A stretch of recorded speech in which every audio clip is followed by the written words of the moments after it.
இதுக்கிட்டு போகிறேன்னு சொன்னால் இனி நாங்கள் ரிஸ்க் எடுத்து தான் போகணும். வண்டி நிற்கிறதுக்கு சான்சஸ் இருக்குது. அதனால் மேலேயே நாங்கள் வண்டியை நிப்பாட்டிட்டோம்.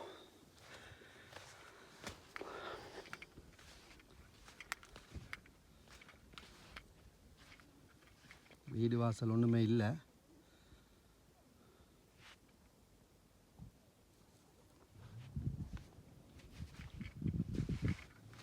பார்க்கலாம். அவ்வளோ வாகனம் பெரிய பெரிய வண்டிகள் மட்டும்தான் வருது. சின்ன வண்டிகளுக்கு வரையலை இந்த ரோட்டில்.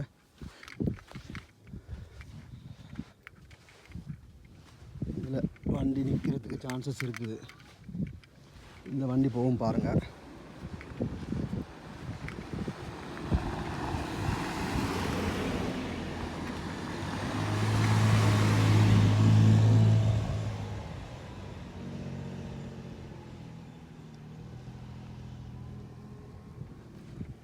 பார்த்தீங்களா?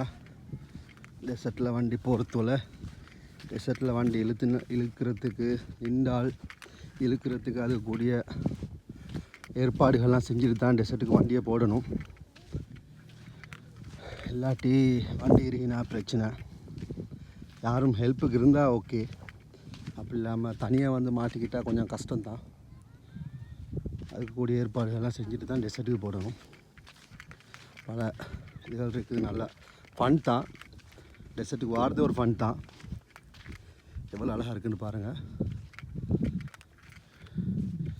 டெசர்ட்டை பாருங்கள். துபாயில் பாருங்கள். டெசர்ட்டோட கல் மலைகளும் இருக்குது. கல் பாறைகள். எங்களோட நாட்டை பொறுத்தவரை எங்களோட நாடுகளை போல் இல்லை. இங்கே கொஞ்சம் வித்தியாசமான கல் மலை தான் இருக்குது. எங்களோட நாட்டில் கல் மலைகளில் மெயினாக வந்து மரங்கள்லாம் பச்சை பசேல் இருக்கும். இங்கே அப்படியெல்லாம் இல்லை. அங்கே ஒரு ஃபேமிலி ஒன்று வந்து ஆக்கி சாப்பிட்றாங்க போல விளங்குது. பாருங்கள்.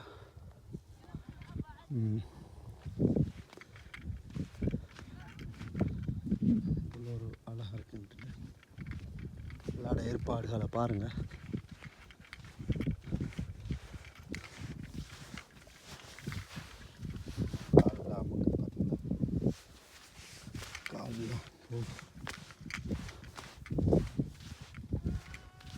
இப்போ இங்கே வளரக்கூடிய புல்லு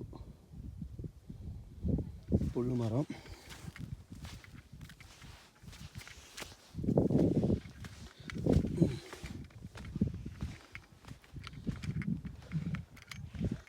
இதே வெள்ளிக்கிழமை மாதிரி என்றால் இங்கே கொஞ்சம் டெசர்ட்டுக்கு ஆட்கள் வாரது கூட. காரணம் இப்போ இங்கே வின்டர் தொடங்கி இருக்கிறதுனால மற்ற பெருசாக சூடு இல்லை.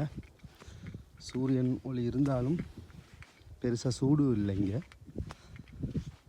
அது அங்கேயும் ஒரு வண்டி நிற்கிது. ஃபெஜ்ரோ உண்டு. இது நார்மல் நாள்னால பெருசாக வாகனங்கள் வாரது குறைவு இங்கிட்டு வண்டிகள்.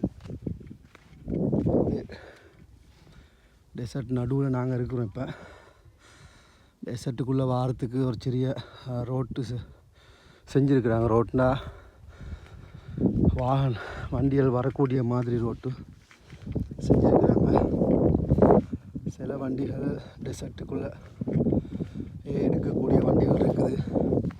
அங்கே அந்த மலையில் ஒரு வண்டி ஒன்று நிப்பாட்டுக்கிற மாதிரி விளங்குது எனக்கு. அங்கே அவ்வளோ தூரம் போயிட்டுருக்குறாங்க டெசர்ட்டுக்குள்ளே.